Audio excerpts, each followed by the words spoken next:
Buen día, ¿cómo les va? ¿Qué dicen? ¿Todo bien? Buen día, profe.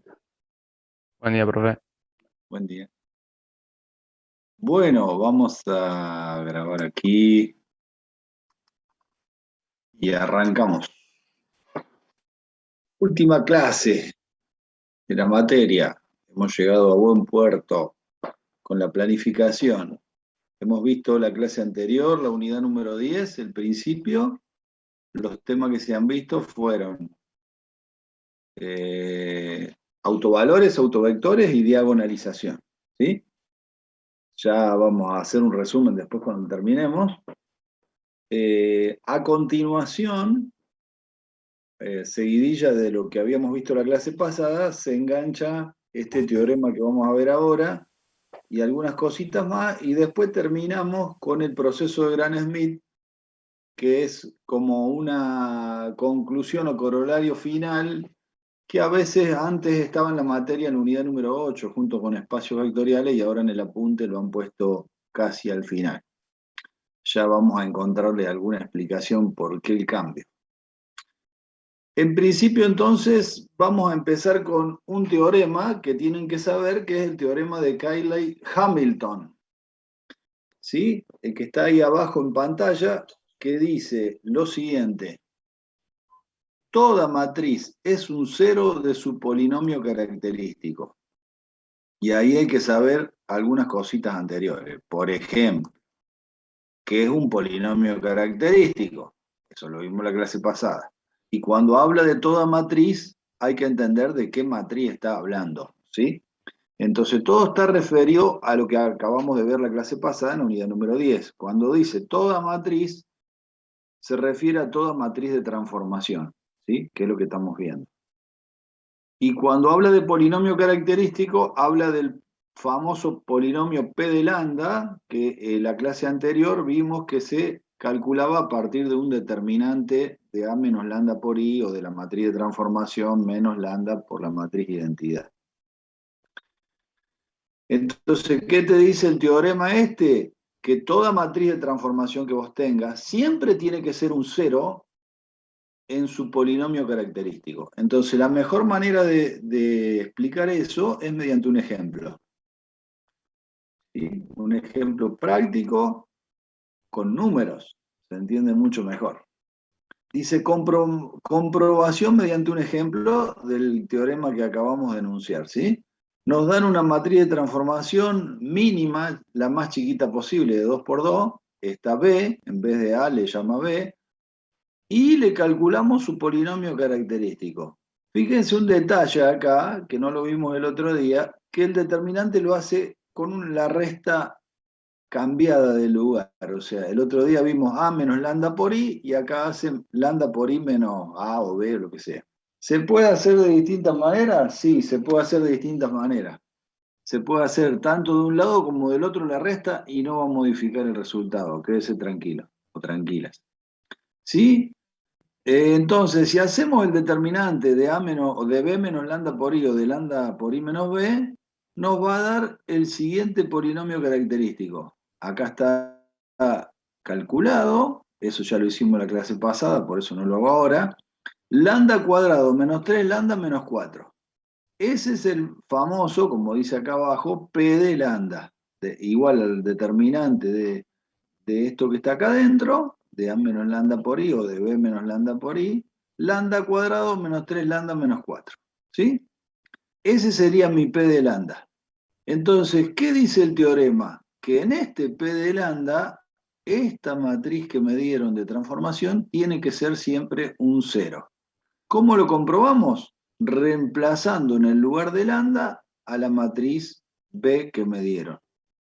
Eso está hecho acá donde dice entonces tendremos P de lambda igual a lambda cuadrado menos 3 lambda menos 4. El lambda se transforma en la matriz B, queda B al cuadrado menos 3B, y en vez de quedar el 4 solo, se le tiene que agregar la matriz identidad, porque yo acá vengo restando matrices, no le puedo restar un 4, y el elemento neutro de las matrices es la identidad. Entonces al 4 lo multiplico por la identidad para poder restar. ¿Cómo se hace una matriz B al cuadrado? Y no nos enseñaron potencia, se hace B por B. Menos 3, que es un escalar, por la matriz B, menos 4 por la matriz identidad que agregué. Si sé hacer todas esas cuentas, que ustedes ya las saben hacer, multiplicar dos matrices, multiplicar una matriz por un escalar, y después restar, me da, acá está todo hecho el proceso, 0, 0, 0, 0. Esto comprueba que la matriz de transformación metida dentro del polinomio característico nos tiene que dar un 0, o sea, una matriz nula. ¿Sí? Bueno, esa es una comprobación que se puede hacer en el caso que se la pidan de esta manera y es lo que tienen que saber. Se hace mediante el teorema de Cayley-Hamilton, ¿sí? Que dice que toda matriz de transformación es un 0 de su polinomio característico. Ok, primer teorema, a ver, entonces ya está listo. Enseguida vamos a ver otro, vamos a hacer una pausa y en el medio vemos qué es un espacio de productos interiores. ¿Sí? Y cuando le viene el tema productos interiores, ¿de qué se acuerdan ustedes? ¿Vimos la palabra esta productos interiores en algún momento en la materia? ¿Sí o no? Que alguno me diga. Yo espero. Y voy anotando acá la asistencia. Hoy tenemos más que el otro día. A ver cuánto teníamos. El otro día éramos, la clase del viernes 1 de octubre eran 25, la clase pasada eran 24 y ahora ya son 56. Aparecieron varios perdidos y perdidas. ¿Y a qué le hace acordar la palabra producto interior? ¿Era sinónimo de qué que habíamos visto? Miren que ya estamos terminando. Producto interior o... No se acuerdan de nada. ¿Tuvieron un sormenage? Claro, bueno, gracias Victoria. Entonces, en esta sección, dice acá, mire si leerían, en esta sección se introduce la noción de un producto interior sobre un espacio vectorial arbitrario. Un caso de producto interior lo constituye el producto punto o producto escalar. Justamente cuando nosotros hablamos en la unidad 2 de los productos entre vectores, el título decía, uno de los productos era producto punto, escalar o interior. ¿Sí? Bueno, entonces no es algo nuevo esto, es un producto de, un espacio de productos interiores y dentro de los productos interiores lo que nosotros ya vimos es el producto punto escalar. O sea que es una analogía, es lo mismo y se hace de la misma forma el resultado, ¿no? Fíjense que ahora enseguida vemos la definición acá. Definición, dice un producto interior sobre un espacio vectorial B, es una función que asocia un número real. Lo mismo que nos daba el producto punto o escalar, que nos daba un número, ¿se acuerdan? Pero el producto interior se va a simbolizar de esta manera. Flechita, U, coma, B, cierro otra flechita. Esa es la notación nueva que tienen que saber del producto interior, y esto se lee producto interior entre los vectores U y B. ¿Qué va a dar el resultado? Un número real. ¿Sí? O sea que cada pareja de vectores U y B que está en B va a dar un número real asociado. De tal manera que tienen que satisfacer los siguientes 4 axiomas. Y cuando uno se puede analizar los 4 axiomas que debe verificar este producto para hacer un espacio de productos interiores, los conocen a los 4. El axioma de simetría, que es el primero, no es ni más ni menos que la conmutativa del producto escalar. El axioma de aditividad no es ni más ni menos que la multiplicación de un vector por la suma de otros dos, la distributiva. El axioma de homogeneidad es la asociativa entre un K escalar y dos vectores. ¿Sí? Y el axioma de positividad es decir que el producto de escalar de un vector por sí mismo siempre me va a dar mayor o igual que 0. ¿Cuándo me va a dar 0? Cuando el vector sea el nulo. Si no me va a dar positivo siempre, nunca me va a dar negativo. ¿Sí? ¿Por qué? Porque era el resultado, ¿se acuerda? El producto escalar, el producto de los módulos, ahora lo vamos a ver, por el coseno del ángulo. Bueno, ¿qué tienen que saber de acá entonces para el teórico? El teorema anterior, por supuesto, lo tienen que saber y verificar. Y de acá tienen que saber cuándo se arma un espacio de productos interiores, cuando se cumple o se verifican estos 4 axiomas. ¿Cuál es cada uno y cuál es el no? Bien. Vamos a ver ahora un segundo teorema, que es el de Cauchy-Schwarz, o también conocido como la desigualdad de Cauchy-Schwarz. ¿De dónde sale esta desigualdad?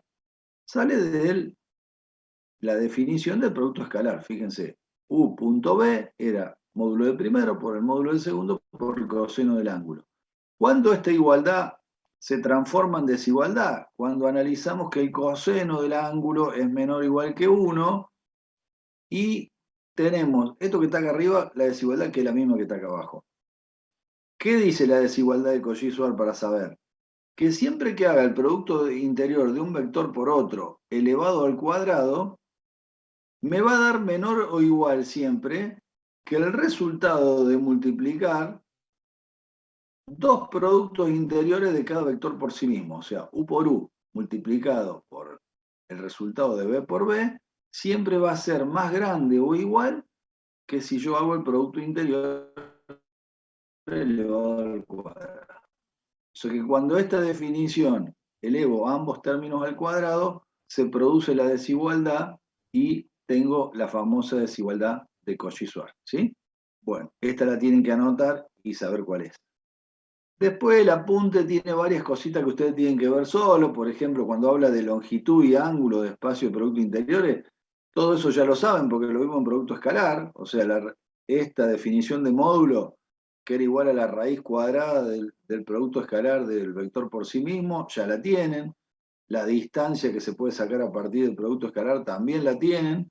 O sea, acá las propiedades, repite todo lo que vimos en la unidad número 2. ¿Eh? ¿Cómo sacar el ángulo? El ángulo sale del coseno del ángulo despejado de la definición del producto escalar, acá está abajo. Todo eso ya lo saben, no hay que repetirlo, ¿sí? Sí nos vamos a ir ahora espérense un cosito, también habla del teorema de Pitágoras, que también lo conocen, o sea, todo esto lo salteo porque no hace falta repetir, ya lo vimos en la unidad número 2. O sea, como que hace un repaso de nuevo de todo lo visto anteriormente.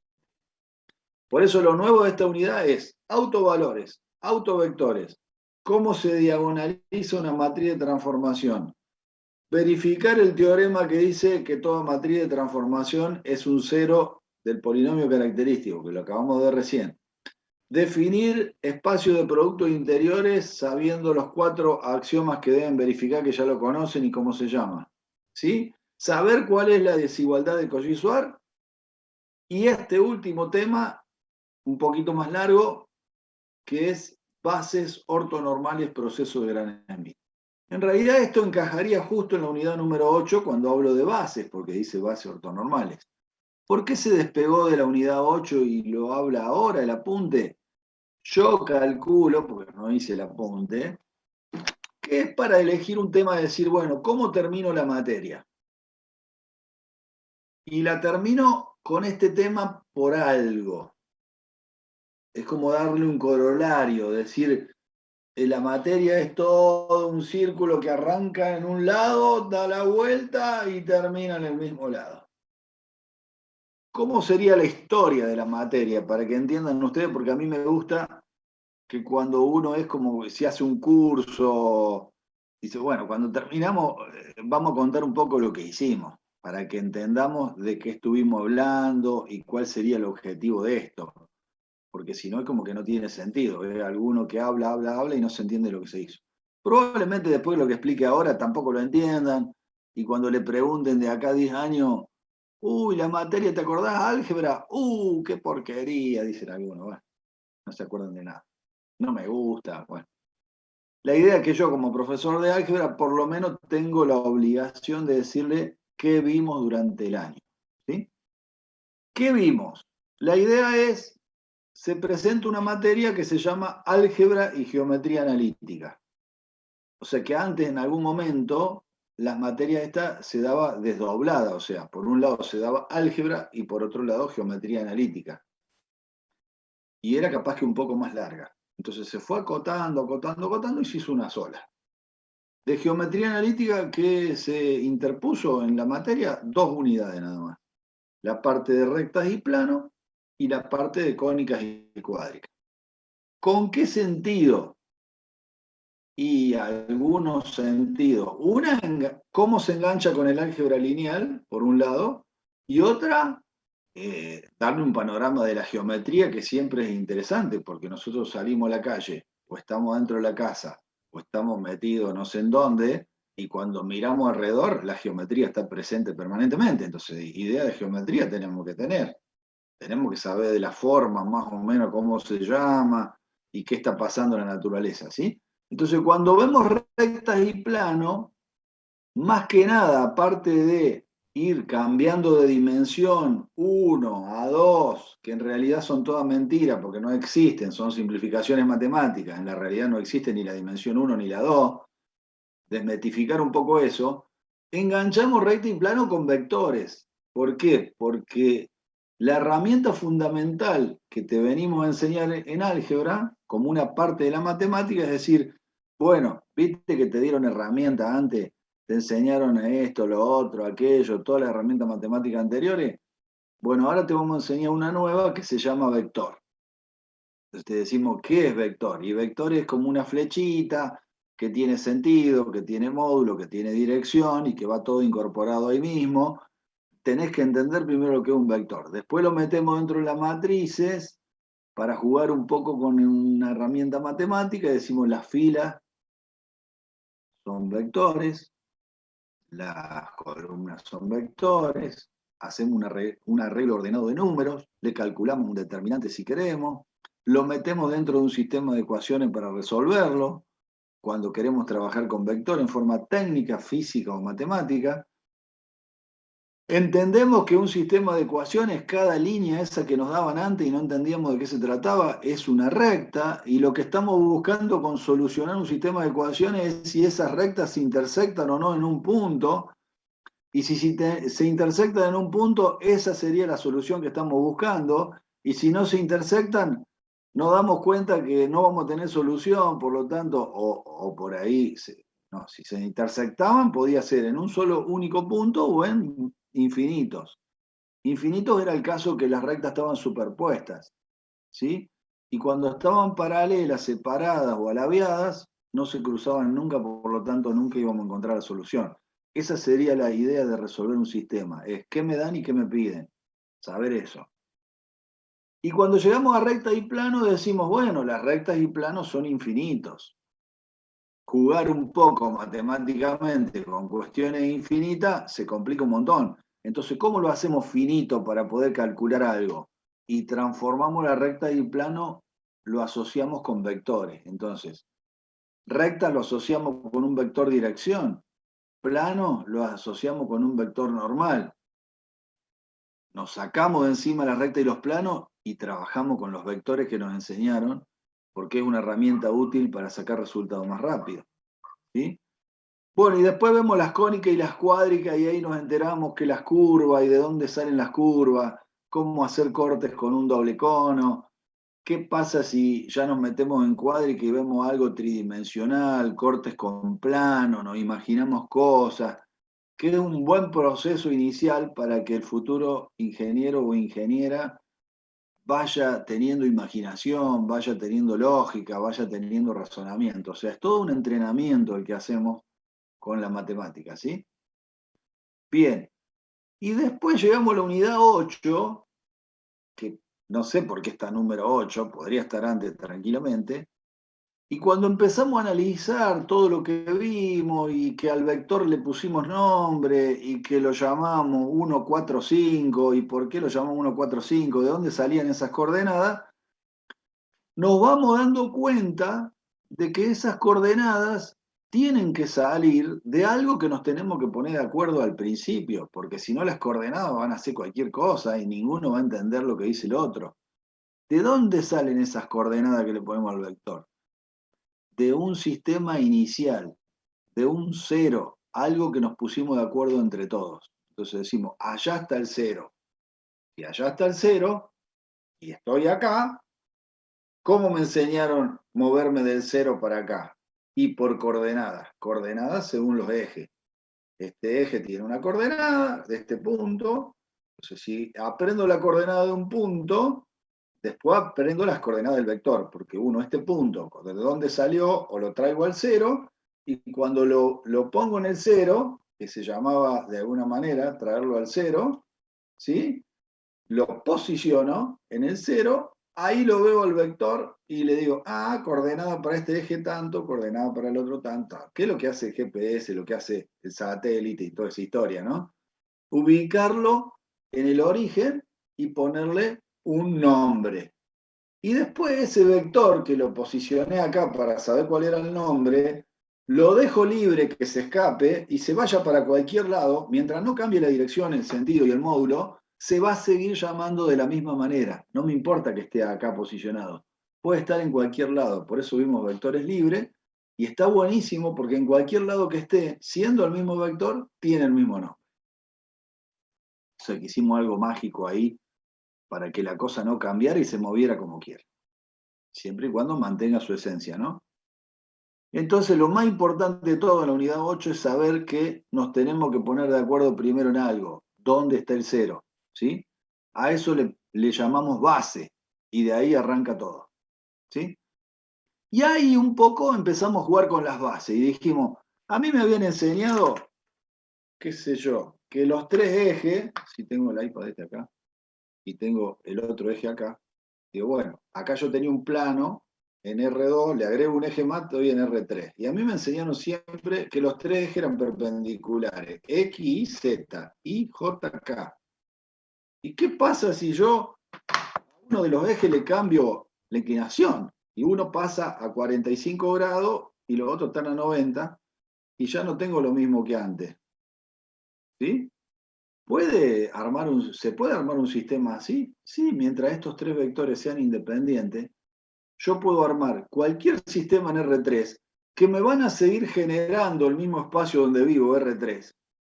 Va a ser el mismo que antes, que el XZ y el XZ así, me van a generar el mismo espacio. O sea que estoy dentro del mismo espacio, pero cambié de base. Entonces empezamos a imaginar que podían existir otros sistemas y otras bases distintas al que me habían enseñado en la secundaria. Abrir un poco la cabeza. ¿Sí? Mientras esos vectores se mantengan independientes y generan el mismo espacio. Tengo infinitas bases dentro del mismo espacio. Y cada base tenía la misma cantidad de vectores que la dimensión del espacio. Eso era lo importante de la unidad 8. Después aprendimos a cambiarme de base, porque digo, bueno, yo estoy estudiando algo con esta base, con un satélite ubicado no sé en dónde, y me quiero mudar con el satélite ubicado en no sé otro dónde. Entonces, cuando me cambio de satélite, las coordenadas de todos los vectores que tenía en el espacio cambiaron, porque me cambié de base. Ya los nombres de antes no sirven, hay nombres nuevos. ¿Cómo hago el cambio de base? Bueno, ahí empezamos a analizar a partir de la unidad 8, 9 y ahora 10, cómo hacemos las transformaciones, o sea, cómo nos cambiamos de base, o cómo transformo un vector en otro, mediante algunas matrices que tengo que saber cómo se forman, ¿sí? Y ahí está la clave. En la unidad 8, cómo armar la matriz cambio de base. En la unidad 9, cómo armar la matriz de transformación del vector. Y eso es lo que tienen que saber bien. Bueno, y entonces empezamos a cambiarnos de base y a abrir la cabeza y decir, no es la única la base esa que me habían dado X y Z, sino que hay infinitas más. Y ahora, para terminar, viene Gran Smith y te dice, mira, vos que te volviste loco y el profesor de álgebra te hizo pensar que había otras bases, aparte de esos ejes que eran perpendiculares, que vos te acostumbraste en la secundaria y que era el único que sabía. Ahora Gran Smith, ¿qué viene a decirte? Te viene a decir, si te dan de esas bases difíciles, que no estás acostumbrado, que son todas inclinadas, que tienen otros ángulos, que es diferente a lo que vos estás acostumbrado, y te volvés loco, yo te voy a ayudar a que de esas bases difíciles te vuelvas a la base fácil, esa que vos estabas acostumbrado, y puedas trabajar con la base fácil. ¿Sí? O sea, ¿por qué ahí el título dice proceso de Gran Smith y bases ortonormales? para entender el proceso de Gram-Schmidt, vamos a tener que saber primero qué es una base ortonormal. Y siempre es muy interesante, cada vez que me dan un título, a analizar la palabra del título. En este caso, ¿qué significaría? Porque bases ya sé lo que es yo. O sea, a mí ya me enseñaron, usted tendría que saber que una base es un conjunto de vectores finitos, independientes, que generan un espacio. Listo, se acabó, ya lo sé. Ahora, de ese tipo de base, que ya no me tienen que decir que es una base, de todas las bases que hay, ¿cuál de todas es ortonormal? Si me están dando ese título porque es algo diferente a lo que yo vi antes.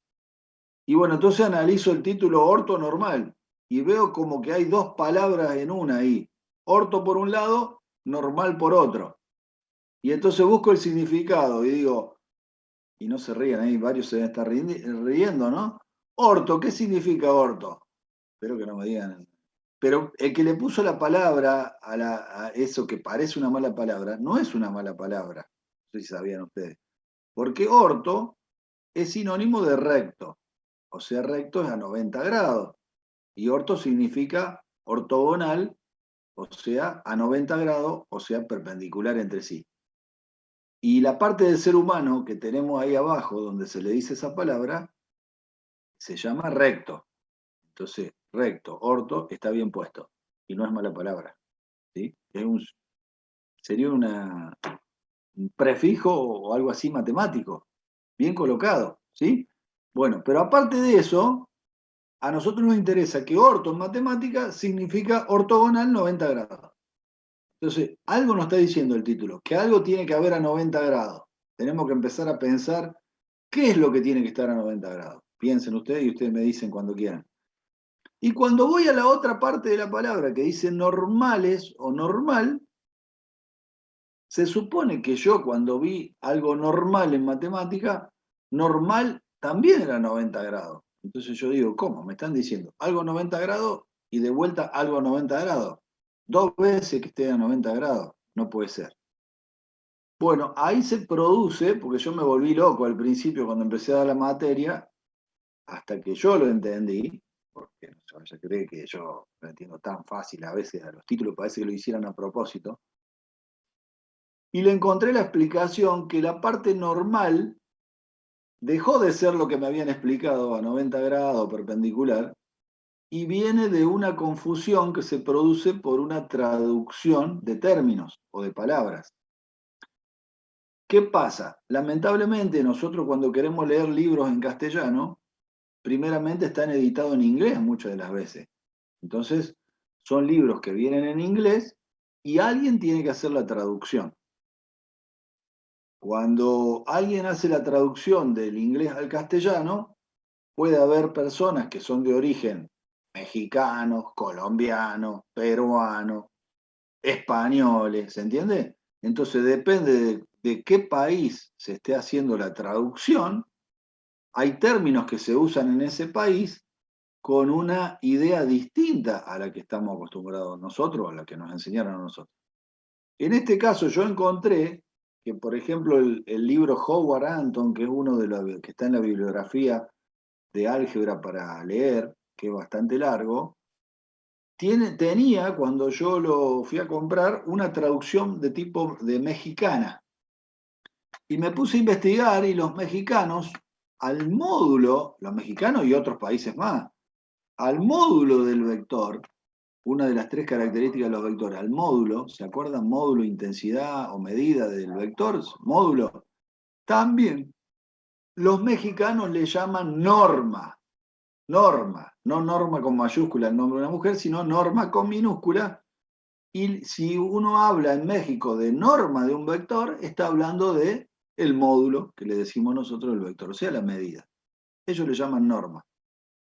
Entonces, cuando hablan de normal o normalización, están hablando de la norma, de lo que mide el vector.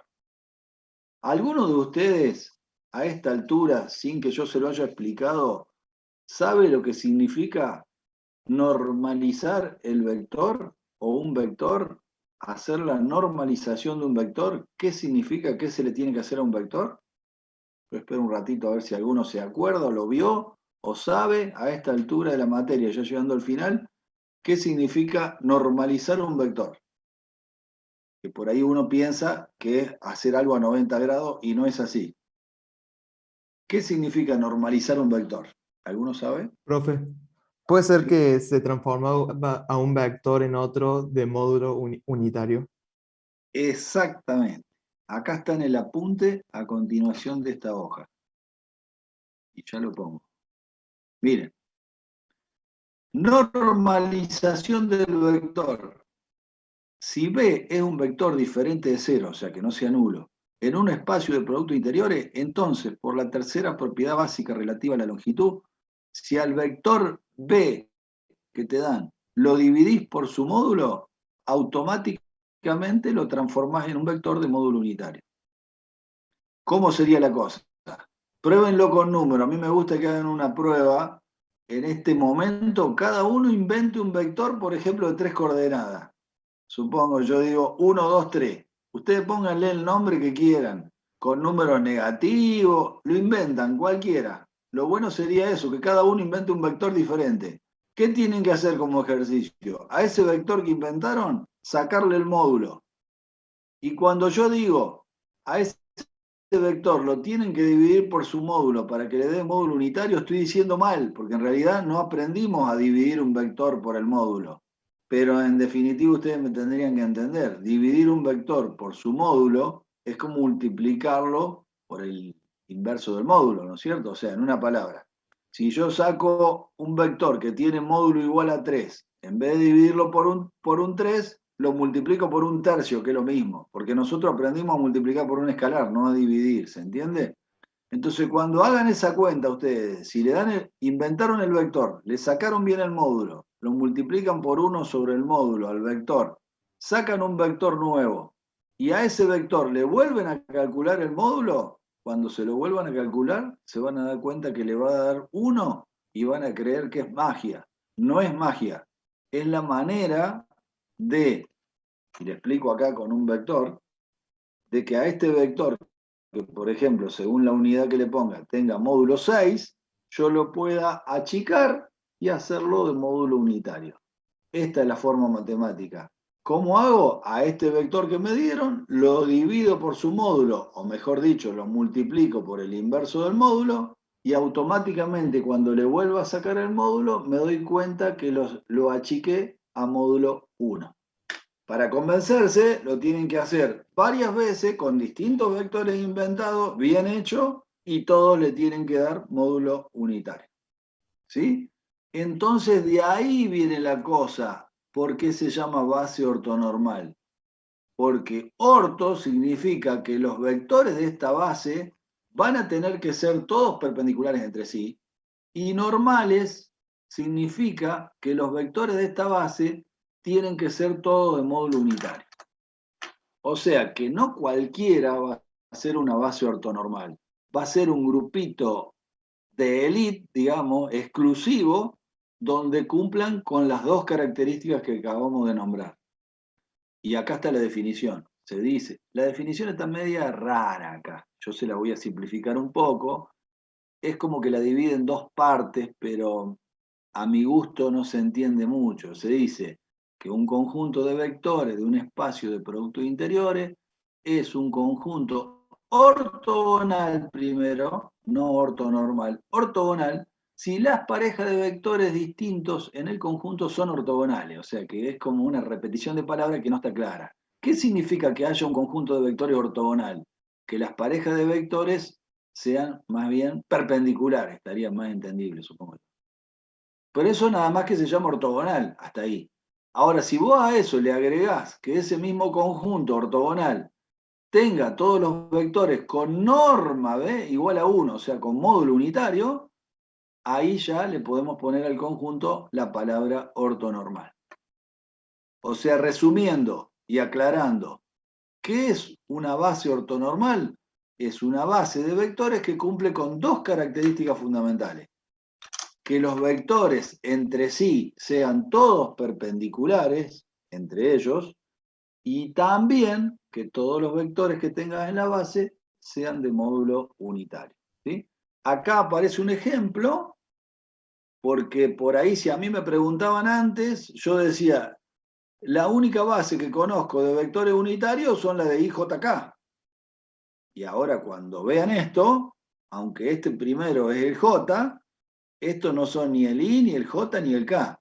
Y fíjense que acá tengo una base supuestamente ortonormal. ¿Por qué? Porque si le sacan el módulo a estos tres vectores, le tiene que dar 1. Y ¿cómo se dan cuenta ustedes si estos vectores son perpendiculares entre sí? ¿Qué herramienta matemática habíamos conocido para darnos cuenta que dos vectores son perpendiculares o no entre sí? ¿Qué le tenemos que hacer a los vectores? Producto escalar. ¿Y qué tiene que pasar? Tiene que ser igual a 0. Exactamente. Por eso acá abajo dice, ¿ven? ¿Es ortonormal? Sí. En R3. Acá, ¿qué significa esta notación? ¿Producto interior entre B1 y B2?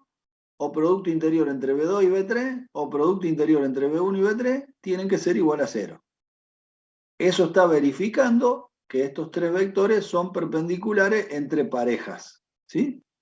Y a su vez tiene que pasar, para que sea ortonormal, además, que el módulo de B1, que el módulo de B2 y que el módulo de B3 sean unitarios, o sea, igual a 1. Si pasa eso, esas dos cosas, estos tres vectores forman una base, pero no una base cualquiera, una base de tipo ortonormal, que no es para nada siempre, sino que es de vez en cuando. ¿Ok? Entonces, primero tenemos que entender lo que es una base ortonormal. Y una vez que entendamos eso, recién podemos aplicar el proceso de Gram-Schmidt. ¿Por qué? Porque Gram-Schmidt, ¿qué quiere hacer?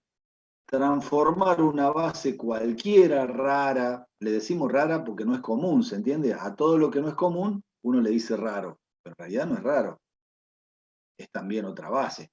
Entonces, una base que uno no está acostumbrado, que le puede resultar difícil, Gram-Schmidt te la lleva, te la transforma a una base ortonormal, o sea, una base fácil que tenga todos los vectores de módulo unitario y que sean perpendiculares entre sí. O sea, la base que estábamos acostumbrados a manejar nosotros con el X, Y y Z. ¿Entienden, no? Bueno, entonces, para armar una base ortonormal se necesitan saber dos cosas. ¿Cómo hacer que un vector cualquiera yo lo pueda transformar en módulo unitario? Se lo acabo de explicar ya con la normalización del vector. Ya eso lo saben. Ahora hace falta, y acá me voy hasta que aprendamos a esto, me hace falta la otra parte, la otra pata de la mesa. O sea, decir, yo ahora ya sé que un vector cualquiera que me den lo hago unitario y ya lo transformo en unitario y voy armando mi base ortonormal. Pero me falta la otra pata que es, ¿cómo hago si tengo un vector así inclinado a 45 grados con el otro? ¿Cómo transformo este vector de 45 grados, transformarlo a un vector que pase a estar a 90 grados del otro? O sea, hacerlo perpendicular al otro. Porque son las dos condiciones de la base ortonormal. Transformar un vector en unitario y transformar un vector que sea perpendicular al otro. Bueno, ahora vamos a ver ese proceso, que es un poco más difícil que normalizar un vector, que hacerlo en módulo unitario. ¿Cómo es el proceso? Esto nos ayuda, y esto ya lo hemos visto antes. ¿Qué es este gráfico que está acá en el teorema 6?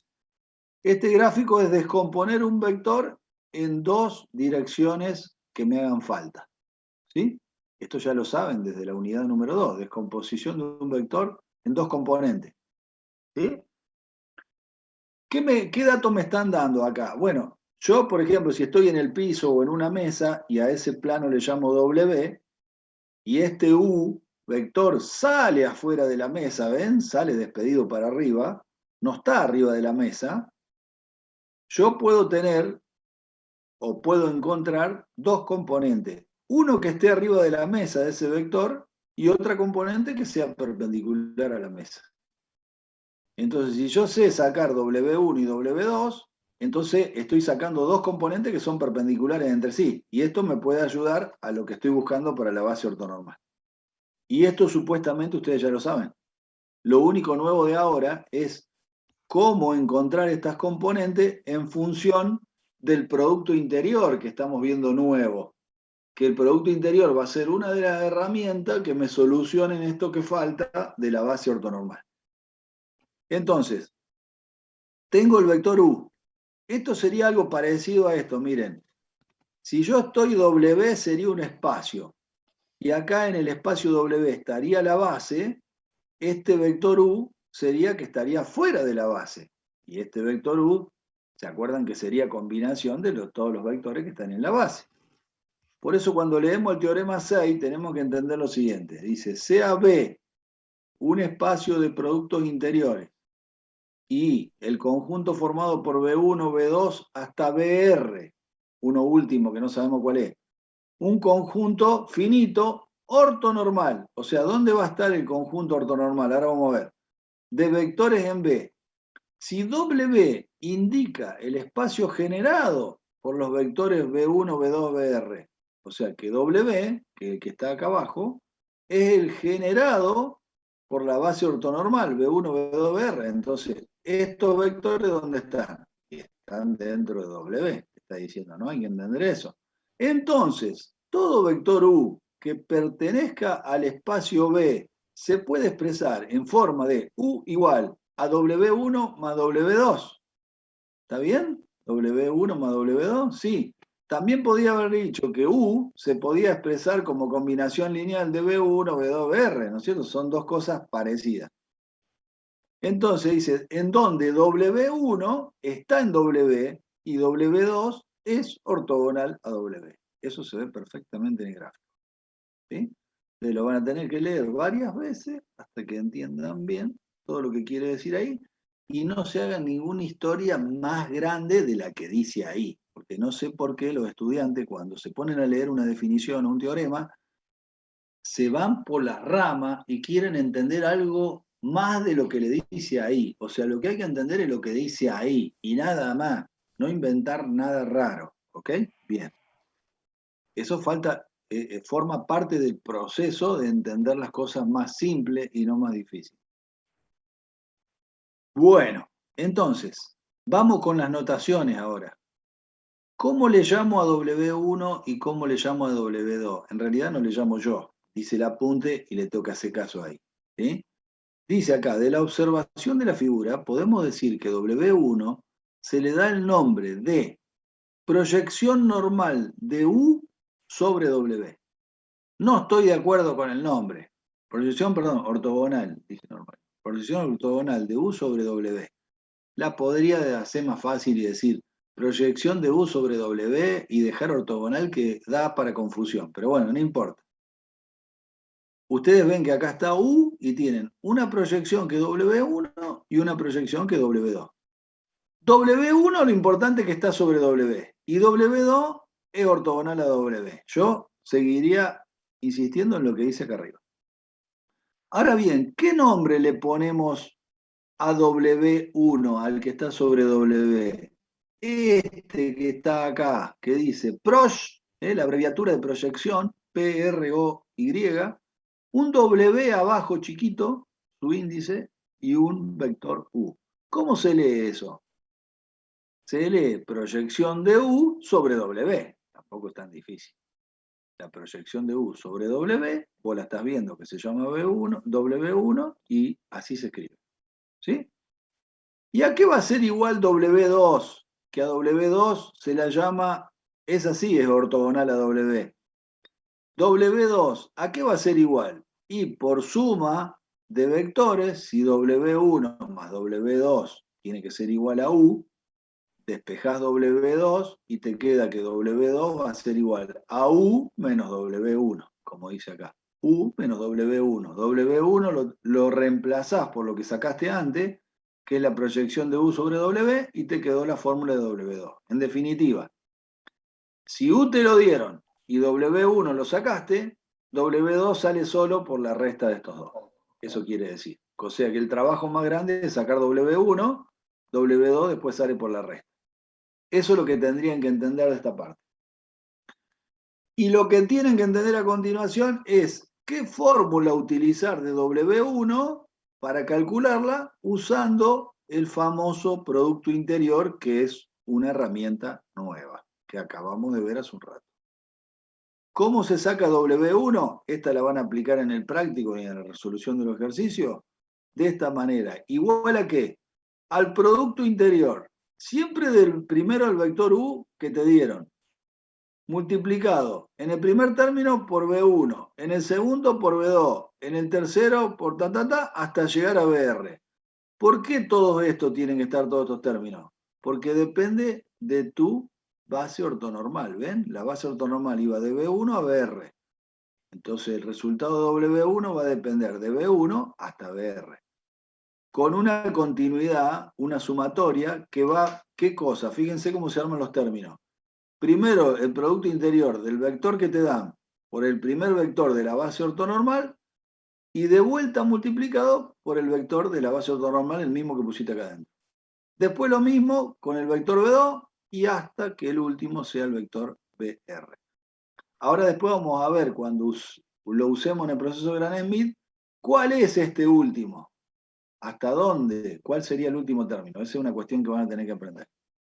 Bueno, esta formulita la tienen que anotar y fíjense que no es tan complicado, porque el producto interior que te da, y te da un número, y un número por un vector, te da un vector. A eso le suma otro vector y te termina dando el vector que vos estás buscando.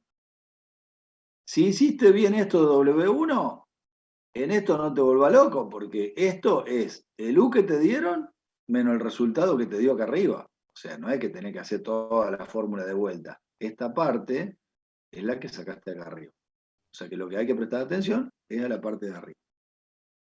Ok, ahora lo vamos a aplicar, no se asusten. Entonces, ahora sí estaríamos en condiciones de explicar el proceso de Gram-Schmidt. Y me estoy sentando bien porque se viene la última parte y acá termino. Mi garganta está llegando justo. Proceso de Gram-Schmidt. ¿Qué era el proceso de Gram-Schmidt? Primero hay que saber de qué se trata.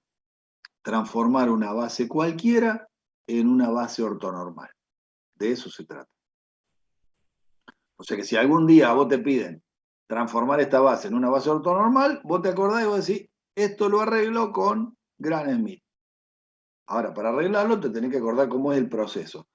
Y si es un proceso, vas a tener que aprender los pasos, como si fuera un proceso de fabricación de algo, decir, paso número 1, pongo la harina, paso número 2, le echo los huevos, después le pongo azúcar y hago el bizcochuelo. ¿Sí? Bueno, vamos a ir viendo entonces los pasos para aplicar el proceso de Gram-Schmidt. Dice, contamos ahora con todos los elementos necesarios para desarrollar el siguiente teorema. ¿Por qué dice todos los elementos necesarios? Y porque antes no sabíamos cómo transformar un vector en módulo unitario y no sabíamos cómo transformar un vector en perpendicular al otro.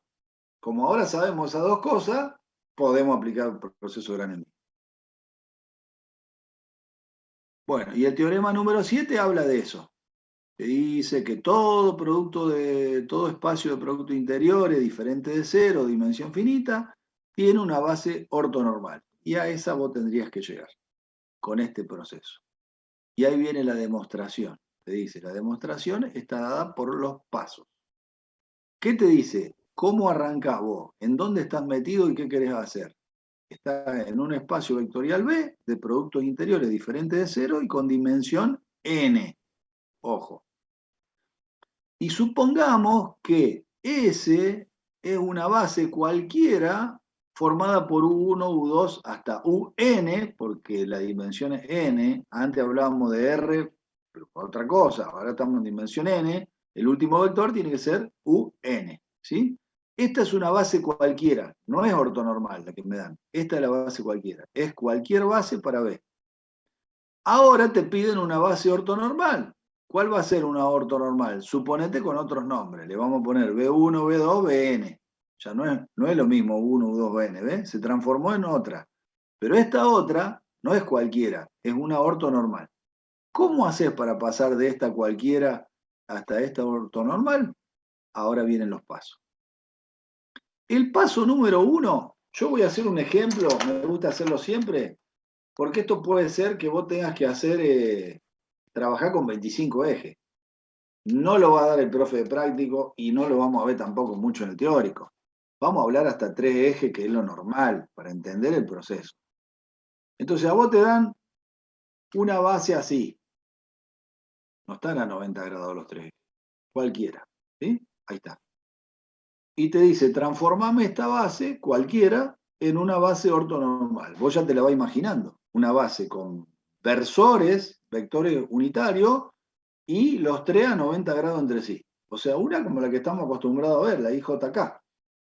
¿Cómo hago para transformar esto que nada que ver? Bueno, pará, vamos despacio. Elegimos uno de los tres ejes. Por ejemplo, este vector, la lapicera que termina acá en azul.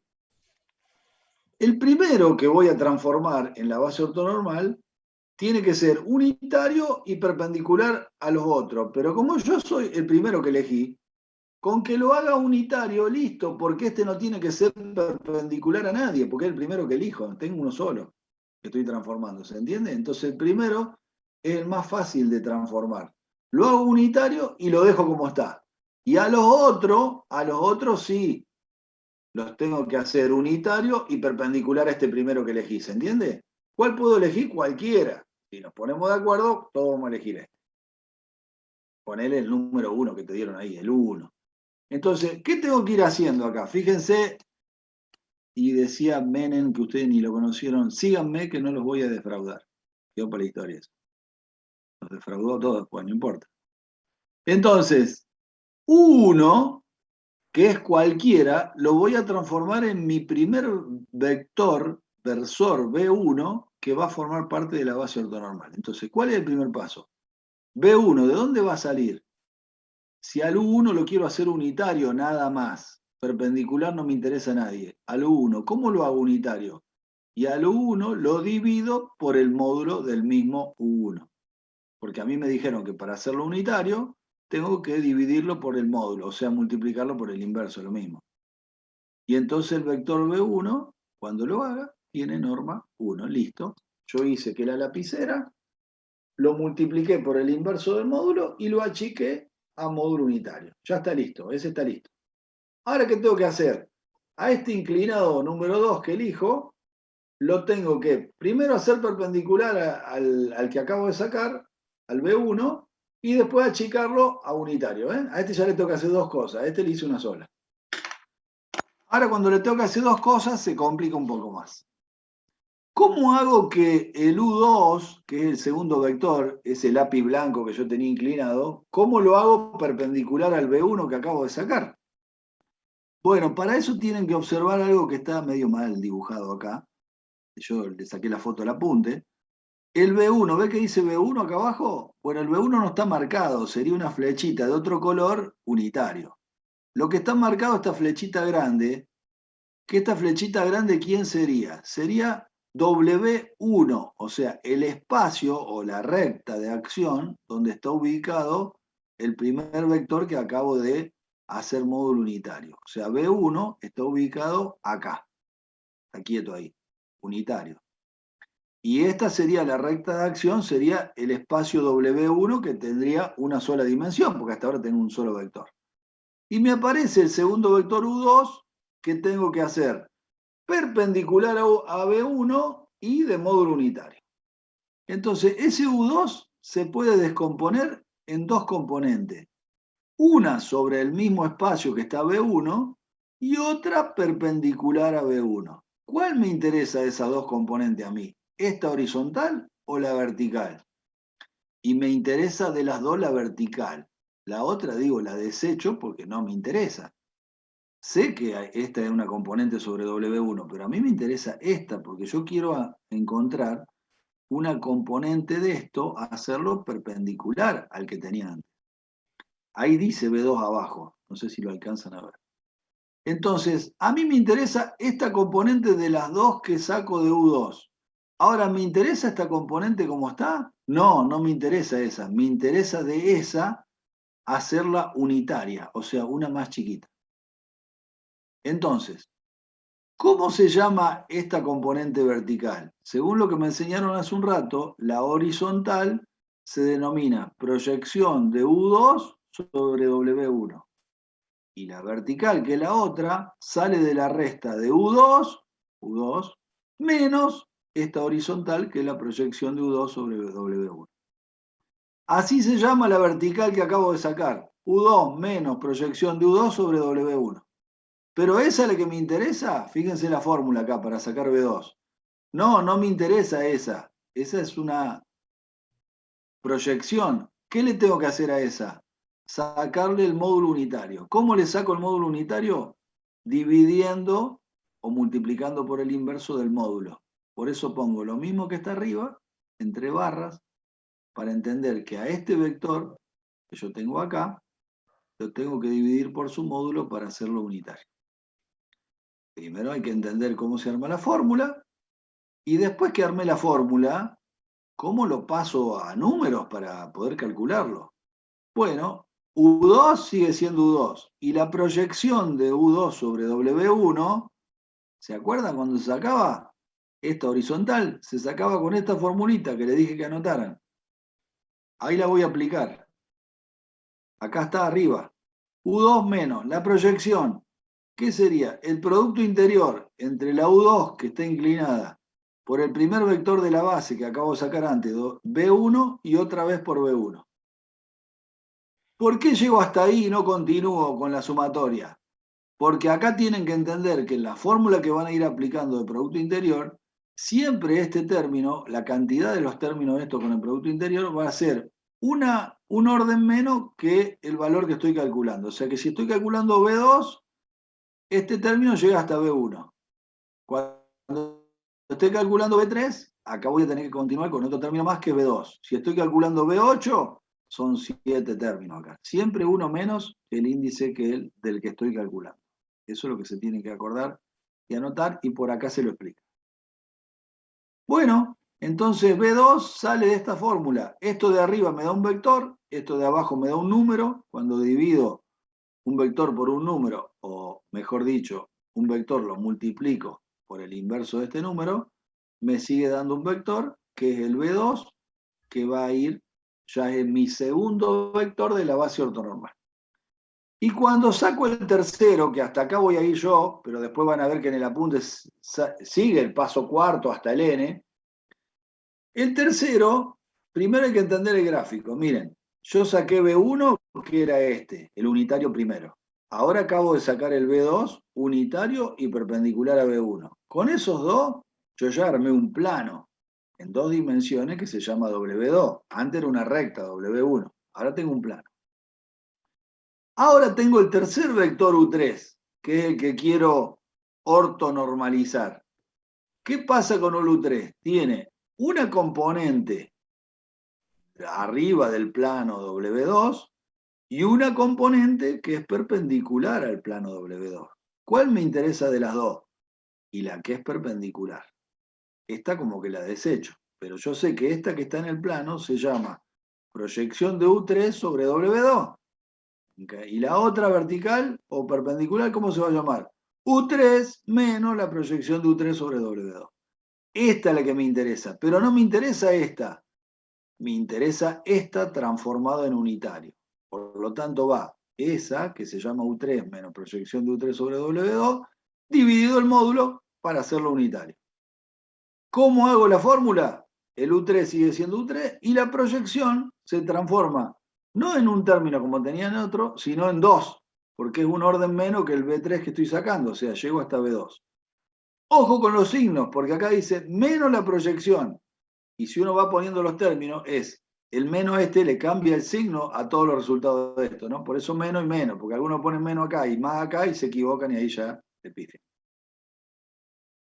Todo esto está en un ejemplo que ahora le voy a mostrar numéricos para que se le vaya aclarando el tema. ¿Pero entendieron? Tienen que entender el gráfico y la fórmula. Después sigue, ¿ve? Dice paso 4. Para sacar B4 llega hasta B3. Y así hasta Bn, que sería acá el término Bn-1. Y acá viene el ejemplo. Te dan aplicar el proceso de Gram-Schmidt a 3 vectores cualesquiera, ¿ven? Y sacar la base ortonormal. Entonces viene el paso número 1. Al U1 que elegiste, al primero, lo dividís por su módulo. Ves que el módulo te da raíz de 3, te queda 1 sobre raíz de 3, 1 sobre raíz de 3 y 1 sobre raíz de 3. ¿Quién es este? Es mi primer vector ortonormal. Antes era el 1, 1, 1. Ahora mirá lo que me quedó. Este, si vos le sacás el módulo, te da módulo 1, unitario. No es perpendicular a nadie. Cuando vas a hacer el número 2, aplicás la fórmula, el U2, todo, aplicás el producto interior y llegás a que el U2, ¿dónde está el U2? Acá está. El B2 te da 2 raíz de 6 sobre 6, raíz de 6 sobre 6, raíz de 6 sobre 6. Ahora, ¿qué tenés que verificar si hasta acá estás haciendo las cosas bien? Que este le sacás el módulo y sea unitario, y cuando este lo multiplicás por el B1, te tiene que dar el producto escalar igual a 0 para decir que este ya es perpendicular a este. Si no está mal y tenés que volver a calcular todo. Fíjense que el cálculo tiene sus cuentas. Y acá se le quema el panorama. ¿Por qué? A veces no es por la fórmula, a veces es porque se les complica trabajar con raíces o con fracciones. Por eso tienen que practicar muchos ejercicios antes del parcial, porque si no hacen ninguno y hacen el día del parcial, seguramente van a meter la pata o en una raíz o en un signo o en una fracción. Esto hay que hacer varios antes del parcial, porque seguramente en el parcial puede entrar un ejercicio de esto de base ortonormal. Igual acá tienen un ejemplo, todo completito y todo resuelto para que lo hagan ustedes solos sin copiar y se fijen si le va dando o no, ¿ven? Eso está todo hecho. Fíjense que el B3 me da 0, raíz de 2 sobre 2, raíz de 2 sobre 2. ¿Cómo verifico el B3? Le saco el módulo para ver si es unitario, lo multiplico por B1 escalarmente a ver si me da 0 para saber que es perpendicular a B1 y también lo multiplico por B2 a ver si me da 0 y es perpendicular a B2. Y ahí me quedo tranquilo que todo está bien. ¿Ok? Bueno, y con esto yo estoy chocho porque yo terminé. Esperen que voy a anotar acá la última cantidad de alumnos, que algunos se sumaron y ahora hay 59. Con esto yo termino el tema teórico de álgebra y geometría analítica, con la conciencia bastante tranquila que en un año irregular, complicado, donde al principio del año parecía que no íbamos a poder dar clase, sentimos el placer de haberlo podido hacer con todas las variables tecnológicas y problemáticas que han surgido.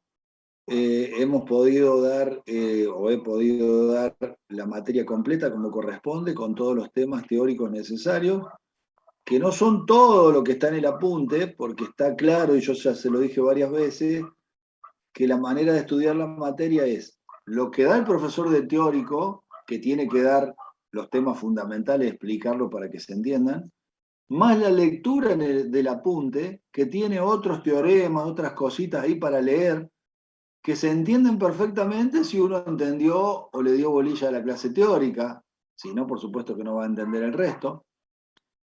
Y aparte de haber entendido la clase teórica y haber leído el apunte, después viene la ejercitación individual de ustedes con la guía de trabajos prácticos, antes de ir al práctico, para que cuando vayan en el práctico, ahí se saquen las dudas, pero después de haber hecho ustedes ejercicio y haberse equivocado y haberse visto cosas que no entendían. No para que el profesor de práctico le haga los ejercicios, sino que ustedes le pregunten al profesor de práctico lo que no pudieron hacer ustedes en el práctico, ¿entienden? Lo mismo conmigo, que todas las clases cuando termino le pregunto y le digo, ¿alguna duda? ¿Alguna pregunta de la clase? Y normalmente las preguntas ¿de qué son? De los parciales. Lo que interesa siempre son los parciales. Y la cuestión no sería interesarme primero de los parciales, sino interesarme primero de las dudas de las clases para después poder hacer los parciales. Pero bueno, esto es una gimnasia que van a tener que entender y procesar para ser alumnos universitarios y futuros profesionales, porque la facultad no es que te expulsa, sino que vos te vas quedando si vos no tenés la constancia y las ganas de ser profesional. O sea, eso lleva un sacrificio extra a los sacrificios comunes, porque cuando uno va en la calle se da cuenta que no todos son profesionales los que han podido hacer ese camino, y hacer ese camino tiene sus costos, ¿sí? Por supuesto que van a entender, van a tener en el camino, aparte de las cosas que tienen que poner ustedes, cuestiones extra, como profesores que no le entiendan, profesores que lo quieren desanimar, cuestiones extra como esto de la pandemia, todas cuestiones que van a tener que ir sorteando para llegar al objetivo. Esto es como una carrera, como el mundial, que el campeón es uno solo. Bueno, ustedes pueden ser campeones o pueden ser subcampeones o salir cuarto, salir tercero, de acuerdo a lo que ustedes pongan y a la suerte, por ejemplo, también, que les tendría que ayudar. Bueno, yo les agradezco el que ustedes han estado, que me han seguido en las clases, a los alumnos y alumnas que me han acompañado. Espero que hayan entendido por lo menos lo mínimo. Espero que le haya sido útil en lo que tendría que serle útil yo para que entiendan el teórico. Yo estoy siempre dispuesto a cualquier consulta. Los voy a saludar a los que no tengan ya la posibilidad de rendir el tercer parcial por cuestiones de notas, porque no han llegado a promocionar el práctico o le ha ido mal el teórico. Les deseo lo mejor en las otras materias. No les aconsejo, porque no soy para dar consejos, sino que les sugiero que estudien, que tengan constancia, que si les gusta realmente lo que han elegido, le pongan todas las pilas. Y bueno, y le voy a comentar, yo había sacado como un listado provisorio, lo que no quiere decir que no me equivoque por ahí. Dentro de todo este curso sería el mejor que tengo, así que los felicito. Tengo supuestamente hasta ahora 43 alumnos y alumnas que están en condiciones para rendir el último parcial. El último parcial sería el lunes que viene a las 10:30 por este mismo Zoom, como hemos hecho siempre, con la obligación de tener la cámara en condiciones, el sonido, el micrófono, el mail de la facultad y el número de legajo, nombre y apellido. Las condiciones son las mismas que antes. Lo que sí todavía no está definido, según la cantidad de alumnos que se presenten, recién lo vamos a definir el lunes que viene a las 10:30, si va a ser en forma oral por grupos o va a ser en forma de formulario como los anteriores. Eso lo voy a definir el lunes de acuerdo a los que vengan.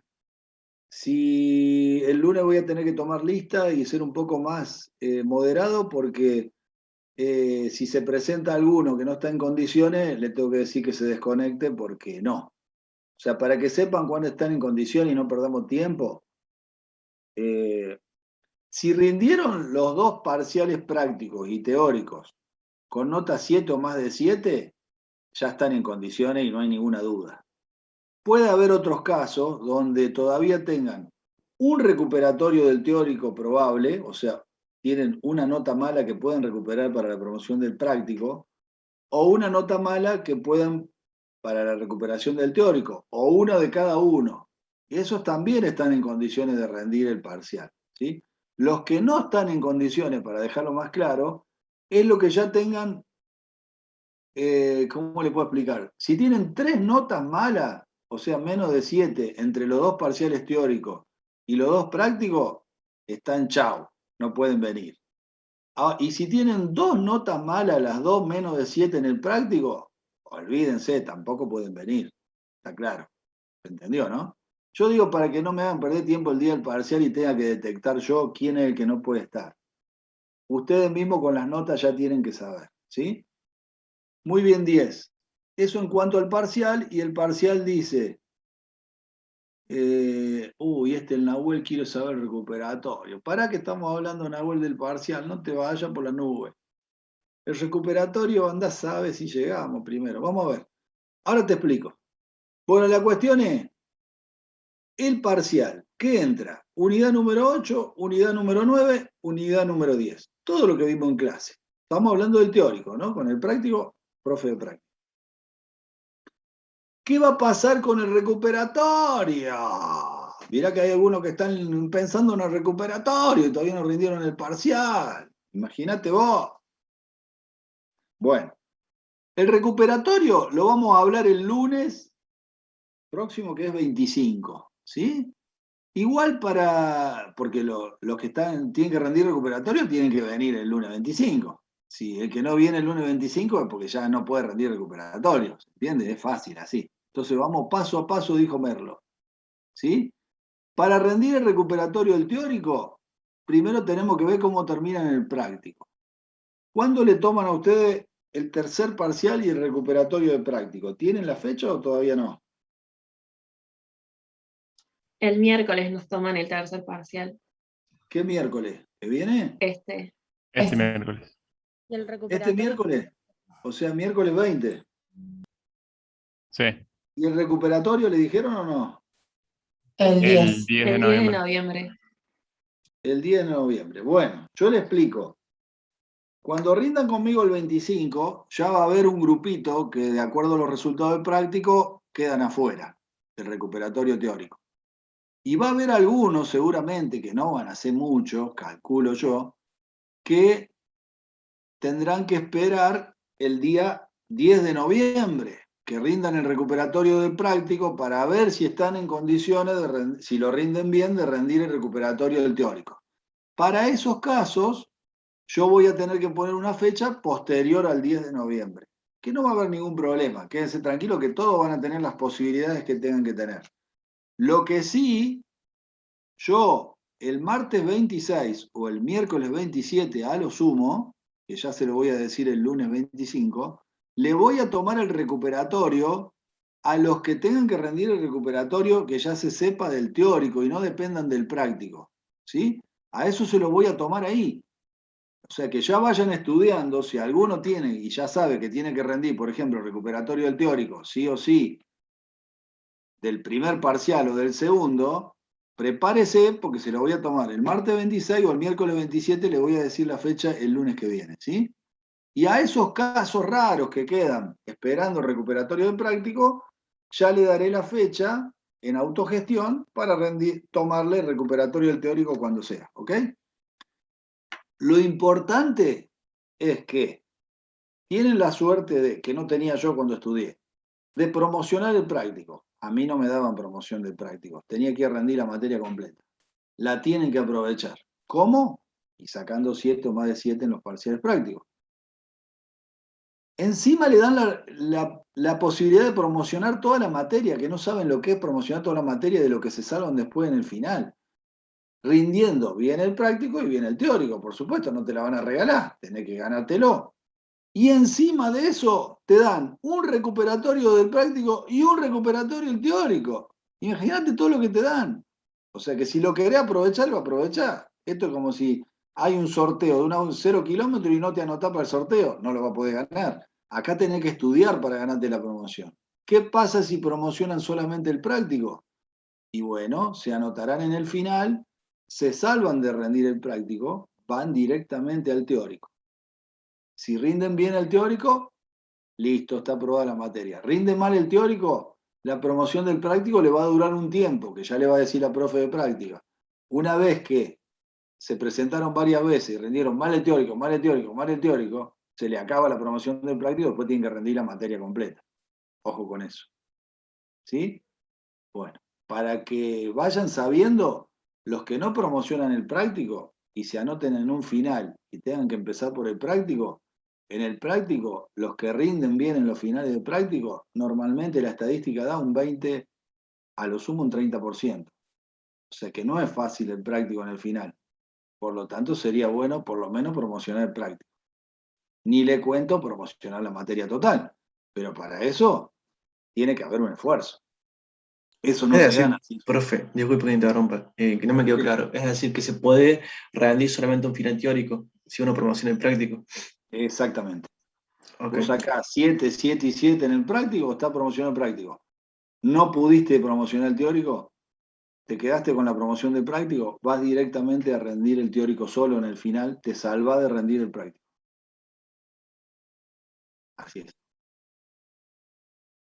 Bueno, el recuperatorio sí, probablemente sea oral porque quedan poquitos. Sí, probablemente sea oral, casi seguro. ¿Sí? No sabemos si es 26 o 27, lo vamos a confirmar porque tengo que saber quiénes van a rendir el recuperatorio el 25 para, no los quiero complicar con los horarios, digamos, sí los días, pero si se les llega, yo pongo por ejemplo el 26 a las 2 de la tarde y justo tienen una materia, un parcial, no me gustaría que se superpongan, o sea, en ese caso cambiaría de horario para que no tengan superposición con otra materia, en eso no tengo problema. Sí, el que rinde el recuperatorio se tiene que adaptar a la fecha porque es un problema del alumno ya ir al recuperatorio, no es de la materia, ¿entiende? Ok. Bueno, si no hay más preguntas, nos vemos. Por un lado, con los que puedan rendir el tercer parcial teórico, que supuestamente yo decía que eran 43, que son muchos, y los espero el lunes que viene 25 a las 10:30 con micrófono y cámara, sí o sí obligatorio. Y a los otros que no están en condiciones de rendir conmigo el teórico, les deseo la mayor de la suerte y ha sido un gusto y les mando un abrazo a todos. Que tengan suerte en la otra materia, en el práctico. ¿Sí? Gracias, profe. Gracias. Nos vemos. Suerte. Que anden todos bien. Un gustazo. Chao.